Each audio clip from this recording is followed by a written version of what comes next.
Bismillahirrahmanirrahim. First of all, with the great name of Almighty Allah, who is the most kind and merciful. My respectable teacher, Ma'am Shagupta Salim Sheikh, and all my class fellows, Assalamu alaikum. My name is Zishan Ali Memon from Sindhi University, campus Larkana. So, today here is a presentation day. So, my topic and subject of this presentation video is business law and taxation. For final term video submitted to course instructor of this subject, Ma'am Shagupta Salim Sheikh. The department of BBA means Bachelor of Business Administration, and my roll number 56. And all you know that all universities are closed due to pandemic COVID-19. So our campus decided to every student give online presentation video for final term. So we make a video for final term. Now the contents of this presentation. First of all, what is agreement? And after that, in second line mentioned what is a law, and after that the third line mentioned here what is indemnity and guarantee contract, and the last one content of this online presentation video is what is the bailment contract. So let's come we discuss one by one all this contents, so kindly see further more. Now what is agreement?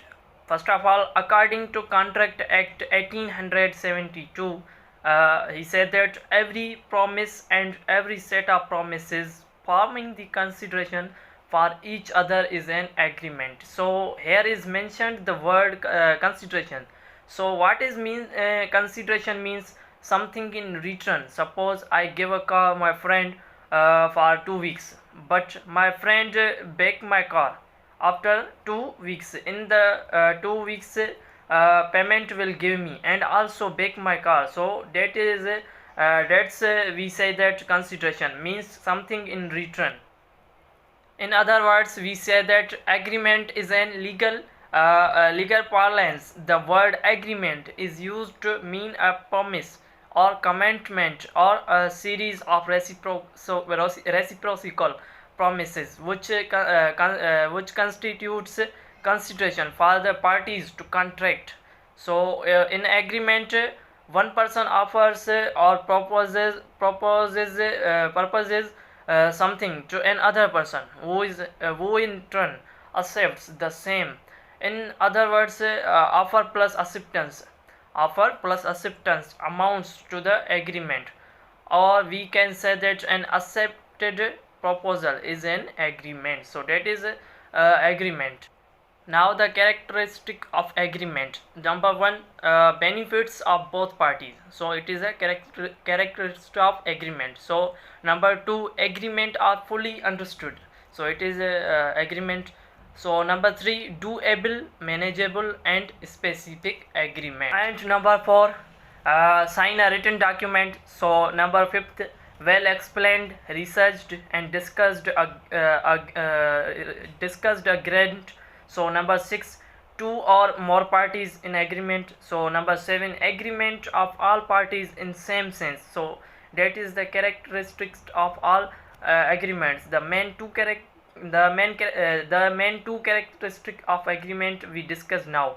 The number one, plurality of persons. So it is a characteristic of agreement, means to plurality of persons means to constitute an agreement. At least two persons should be there, as one person cannot make an agreement with himself or herself. So in an agreement, two persons are must. So two person or other, two or more than two persons are in agreement. It is a agreement. Number two, the concurrence of minds. So what is the concurrence of minds? When in an agreement, so there is a common understanding between the parties with the respect to the terms and conditions. So of the terms and conditions of the agreement. So that is a characteristics of agreement. This means that the parties to the agreement must agree upon the same thing in the same sense as it was intended with the respect to their corresponding rights and duties. so concerning the performance of promises in the past or future. So that is all are agreements. So now here we take in an example of agreement. So Mr. Wahid offers to sell his mobile. Mr. Wahid offers to sell his mobile to Mr. Ramkumar for Rs 20,000. So when Mr. Ramkumar accepts the offer, it's become an agreement in simply. So in agreement we see the first offer then acceptance. So there two things must in agreement, offer and acceptance. In agreement we see first offer and acceptance. If both are, then it is a agreement. Now what is law and meaning of law? So what is law? Law is a system of rules that are created and enforced through social or governmental institutions to regulate behavior. It is and meaning of law simply. So and now what is law? Law is a set of rules and regulations, principles and guidelines, so decided by a particular state, meant for the purpose of keeping the peace and security of society. So that is a law. And in other words, law is such a rules, regulations, principles, guidelines and procedures which are required to run the operate or govern, supervise a system that is called a law. And also in other words, simply we say that business law is that portion of the legal system which guarantees an orderly conduct of business affairs and the settlement of disputes in a just manner. It establishes a set of rules and prescribes conduct order to avoid misunderstandings and injury in our business relationships. So that we are called meaning of law, that is all are the law. Now the number one is citizens. So what is citizen? So a citizen may think of law as a set of rules which he must obey. So we simply say that law is a set of rules and regulations every citizen must be obeyed, that we are called a citizen law. Now number second is lawyer. So a lawyer who practices law may think of law as a vocation. So we simply say that law is a vocation, means that the particular occupation for which you are trained, that we are called a law of lawyer. So now number third is here is mentioned in legislator. So a legislator may look at law as a something created by him or her. And simply we say that law is a something created by him or her. In other words, simple words, we say that lawmaker. In simple that legislator, who's lawmaker. So that is called a legislator law. Now number fourth, here is mentioned judge. So a judge may think of law as a guiding principles to be applied in making decisions. In simple words, which the judges are make decisions when any law are created, so that we are called judge law. Now indemnity and guarantee contract. So first of all, what is indemnity contract? So indemnity means compensation. What means of indemnity? Compensation. So the word compensation means that to give something or someone difficult in shape of money, so that we are called a compensation. Now a contract of indemnity is a contract whereby one party promises to save the other from losses caused by the conduct of the promiser himself or by the herself, by the conduct of any other person. So that is called a indemnity contract. In other and simple words, we say that indemnity contract is a contractual contract. In this, two parties are involved in this contract, and in this contract main purpose is the protect from losses. Which losses? Like any damages, injuries, then one party promise to other party. If have a loss, then other party will be fill the losses to one another party which has losses. So that we are called a indemnity contract. And in other words, the word indemnity means security or protection against a financial liability. It typically occurs in the form of a contractual agreement made between parties in which one party agrees to pay for losses or damages suffered by the other party, that we are called indemnity contract. So now we take in an example of indemnity contract. So an insurance company wherein the insurer or indemnitor agrees to compensate the insured or indemnity for any damages or losses he or she may incur during a period of time, so that is called a indemnity contract. So now indemnity contract have two parties. One is indemnifier, means promiser, or in other words we say that to promise save the losses, and second one is indemnity holder, means promisee, or in other words we say that save from damages or losses,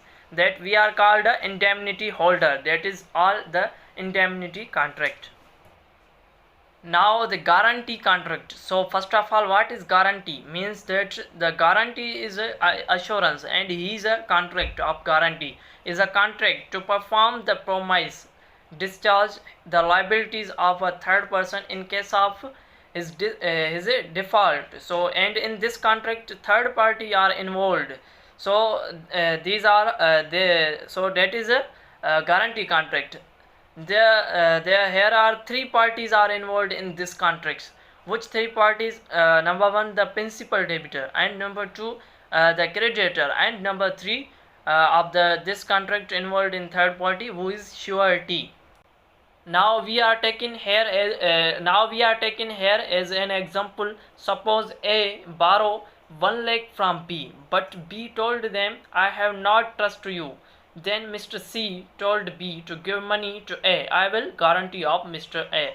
So here is the three parties and three contracts created. Whose one? A borrow 1 lakh from B. It is a first contract, but B told them, I have not trust to you. Then Mr. C told B to give money to A. So I will guarantee to you. And here's the who's the second contract create? Who second contract create? B and C, and the third contract created between the A and C. So that is a third contract created in this guarantee contract. So here are created three contracts. One is contract between A and B, means A is a principal debitor and B is a creditor. And the second contract created between B and C, means B is a creditor and C is a surety. And the third contract created between A and C, A is a principal debitor and C is a surety. So simply all are you understand here. Three contracts created. One is principal debitor and second is a creditor, and last one is a surety. So that is example of guarantee contract. Now the difference between indemnity and guarantee contract. So now meaning of indemnity contract is it's a contract where one party promises to compensate another party for the losses. That is a meaning of indemnity contract.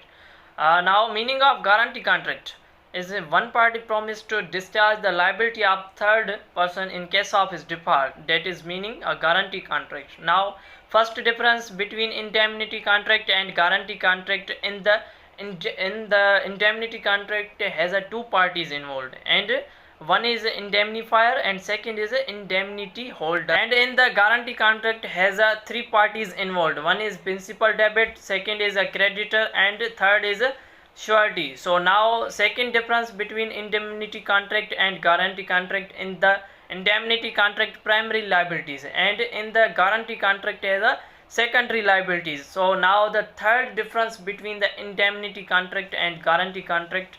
In the indemnity contract has a single contract created, and the guarantee contract has a three contracts are created. So that is all the differences in indemnity contract and the guarantee contract. So that is all are the difference between indemnity contract and guarantee contract. So that is all. Now the bailment contract. First of all, what is bailment contract? The term bailment is derived from a French word bailor, which means to deliver. To deliver means in the simply we say that goods and services. So that is a bailment contract.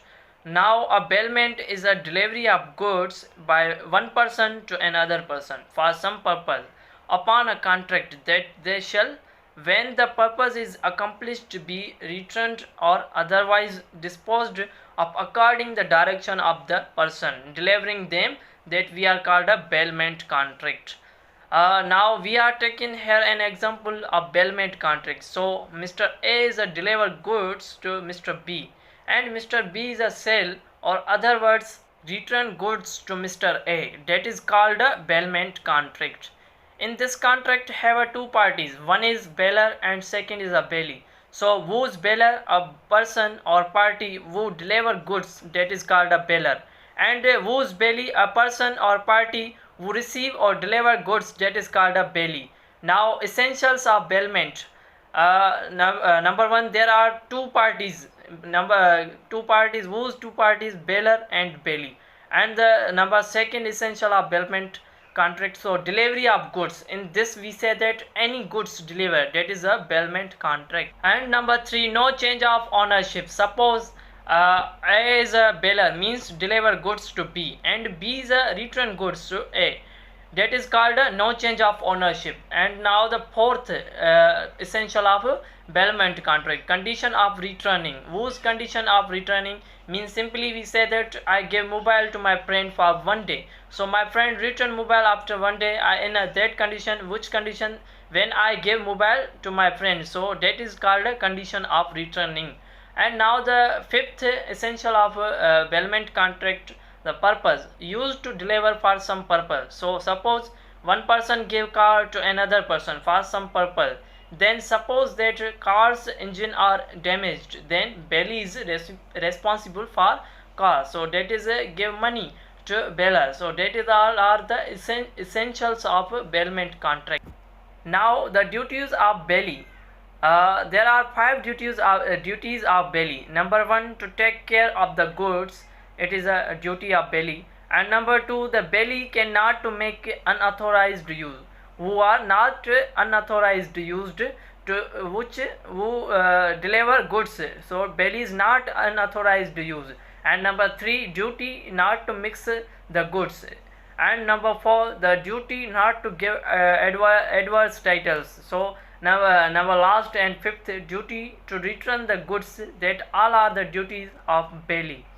Now the duties of bailer. So here is the three duties of bailer. Number one duty of bailer is to disclosure faults.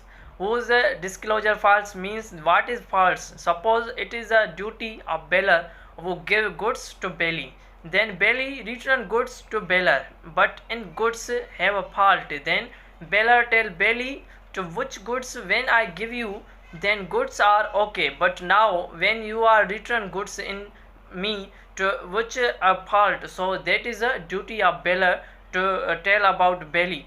To he is a duty of bailer. So now the second duty of bailer, to bear expenses. It is a second duty of bailer. So suppose in this duty Mr. A deliver horse to Mr. B for self custody, then after 2 days horse are sick, then Mr. B treatment to horse in 12,000 rupees, then Mr. A is liable to pay money to Mr. B because of his horse on self custody. So that is the second duty of bailer. Now the third and last duty of bailer.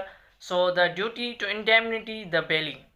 To indemnity the bailee. It is a third duty of bailer. Suppose in this duty Mr. A deliver goods for 3 months to Mr. B, but Mr. B is set the goal for 3 months for goods which give Mr. A, but before 3 months Mr. A said to B, give me my goods, then Mr. B has losses, then Mr. A give the money to Mr. B. So that is the third and last duty of bailer. Here's all are the my presentation video is clear, so that is all. Thank you for watching my presentation video. If any question, then write a comment in my YouTube channel.